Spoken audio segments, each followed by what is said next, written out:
Isang mapagpalang araw po sa ating lahat. Ako si Godfrey Quizon and this is my devotion for today, December 31.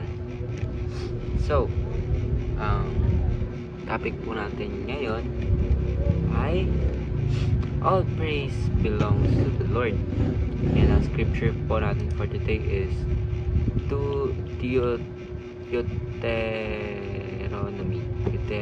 Deuteronomy. Basahin ko po. When you have eaten and are satisfied, praise the Lord your God for the good land He has given you. So, ibig sabihin po dito kapag tayo po ay nasatisfied na sa kinakain natin, sa ating spiritual health, mental or physical health paman,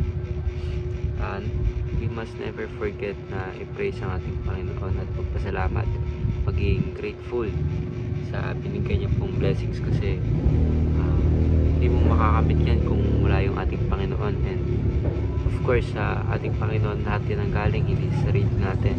Kung hindi kakayaan ng Panginoon yan, hindi niya bibigyan ng command, hindi mangyayari yan. And of course hindi tayo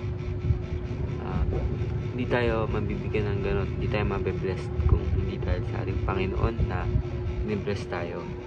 So, first teaching naman po natin for today is God gives us physical and spiritual bread.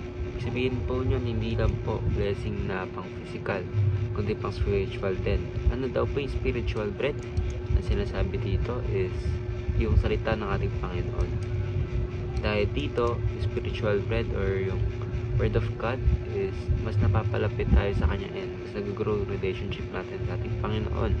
And of course, that means more blessings and mas lalo tayo mapapalapit sa Kanya, mas lalo tayong uunlad as tao and makakamit natin yung buhay na walang hanggan.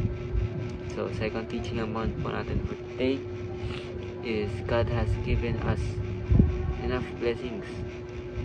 Ibig sabihin po niyan ay lahat po ng ngayon taon, diba? For example po, New Year na po ngayon, and God has given us enough blessings na tayo po, ako po nakapag-devotion ako, nakapag-film ako, and kayo po nakapanood na YouTube video na to ng devotion, and of course yung health natin, kaya po tayo nandito, nagagawa natin yung mga bagay na gusto natin gawin, nagagawa natin yung mga bagay na ginagawa natin ngayon is through God's blessings. And of course, ingatan tayo ng ating Panginoon, hindi tayo nilagay sa kung anumang hard na challenge, diba?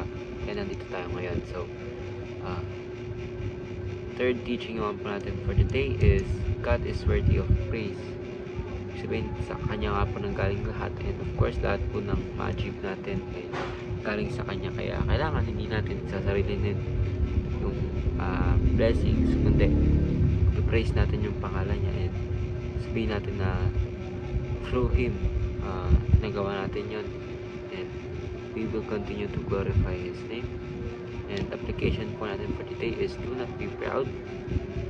Sabihin, nagiging boastful or sinasarili natin yung mga blessings na may binigay sa ating blessings, diba?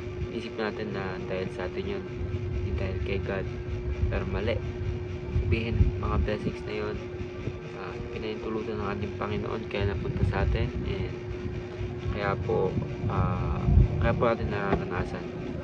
So, second application po for today is do not forget God's goodness. Sa mga oras po na tayo po ay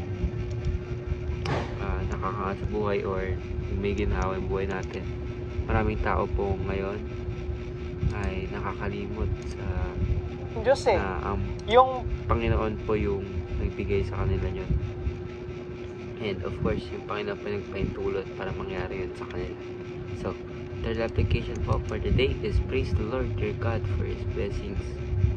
Ibig sabihin po nito ay kung ano man yung natanggap natin, of course, we have to praise the Lord, maging grateful tayo, and para po mas mabless po tayo ng ating Panginoon kasi gusto ng ating Panginoon na pinipraise yung pangalan niya. And of course, siya po yung lumikha sa atin and sinalba niya po tayo sa krus ng Kalbaryo. So that's why we must praise always the blessings of our Lord through good works and yung reflection ng pagkilala natin sa ating Panginoon sa Kristo na paggawa ng teachings niya and paggaya sa Kanya.